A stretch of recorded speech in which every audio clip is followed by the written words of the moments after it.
চলুন আজকের আলোচনা শুরু করা যাক। আমরা এমন এক সাংস্কৃতিক প্রতিরোধের গল্প বলতে যাচ্ছি যার শুরুটা কিন্তু একটা ধ্বংসের ঘটনা দিয়ে।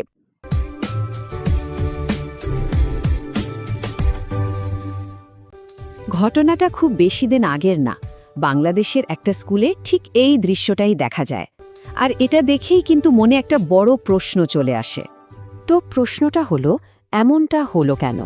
এই ভাঙচুরের পেছনের কারণটা বুঝতে হলে আমাদের একদম গোড়া থেকে শুরু করতে হবে।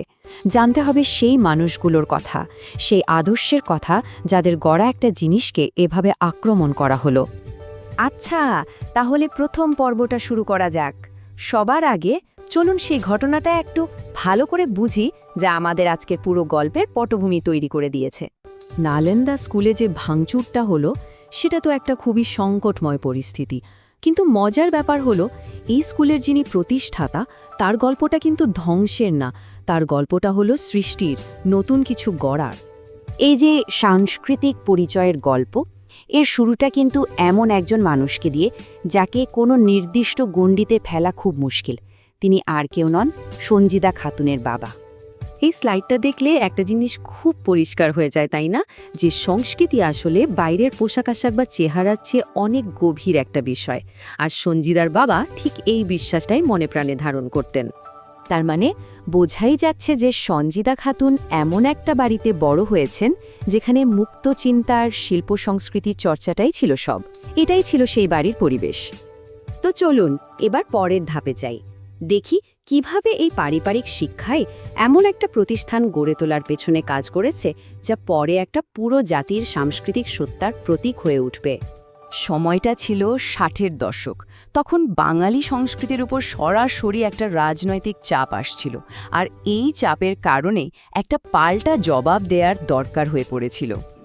যখন সংস্কৃতিকে এভাবে মুছে ফেলার চেষ্টা চলছে, ঠিক সেই সময় সঞ্জিদা খাতুনের স্বামী ওয়াহিদুল হক খুব সহজ কিন্তু দারুণ একটা প্রস্তাব দিলেন।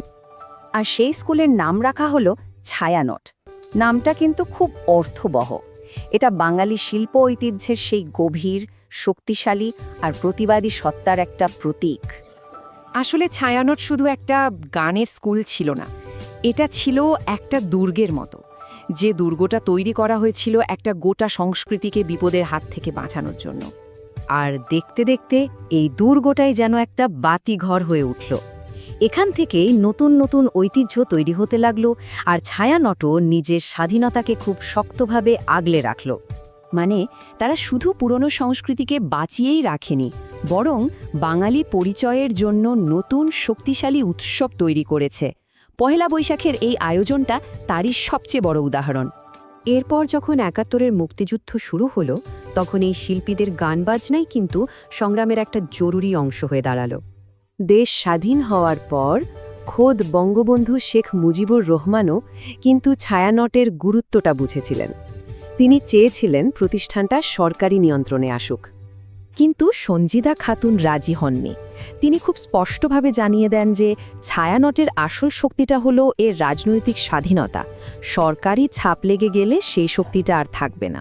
ছায়ানটের এই যে স্বাধীন সত্তা, এই যে সাংস্কৃতিক গর্ব, এটাই অনেকের পছন্দ হয়নি। আর এ কারণেই যারা এর আদর্শের বিরোধী, তারা বারবার ছায়ানটকে আক্রমণের লক্ষ্য বানিয়েছে। এই টাইমলাইনটা দেখলে বোঝা যায় যে নালন্দায় যে ভাঙচুরটা হলো, এটা হঠাৎ করে হওয়া কোনো ঘটনা না। এটা আসলে অসহিষ্ণুতার বিরুদ্ধে একটা লম্বা লড়াইয়ের একদম সাম্প্রতিকতম ঘটনা। বিশেষ করে ২০০১ সালের সেই বোমা হামলা সঞ্জিদা খাতুনকে প্রচণ্ড কষ্ট দিয়েছিল। তার মনে হয়েছিল দেশের মানুষ যেন শিকড় থেকে, নিজেদের মূল সত্তা থেকে দূরে সরে যাচ্ছে। আর সেই হতাশা থেকে তিনি একটা নতুন উদ্যোগ নেন। নতুন প্রজন্মকে আবার তাদের সংস্কৃতির সাথে জুড়ে দেওয়ার জন্য তিনি প্রতিষ্ঠা করেন নালন্দা বিদ্যালয়। দেখুন, এই সব কিছু মিলিয়ে আমরা আবার গল্পের সেই শুরুতেই ফিরে এলাম, সেই ভাঙা কাচের ছবির সামনে। কিন্তু এখন আমরা জানি এই ছবিটার পেছনে কত বড় একটা ইতিহাস জড়িয়ে আছে। এই ছবিটাকে কিন্তু শুধু একজন ভুক্তভোগীর ছবি হিসেবে দেখলে ভুল হবে, বরং মনে হচ্ছে সঞ্জিদা খাতুন যেন সব দেখছেন, সব বুঝছেন, আর বাঙালির এই অধপতন দেখে হয়তো মুচকি হাসছেন। কারণ এই লড়াইটা তার কাছে খুব পরিচিত। ছায়ানটের এই দীর্ঘ প্রতিবাদী ইতিহাস জানার পর আসলে প্রশ্নটা এটা নয় যে হামলাকারীরা কেন হামলা করল। আসল প্রশ্নটা হলো যে সংস্কৃতিকে তারা বারবার নিভিয়ে দিতে চায়, সেই সংস্কৃতির শক্তি আসলে কতটা।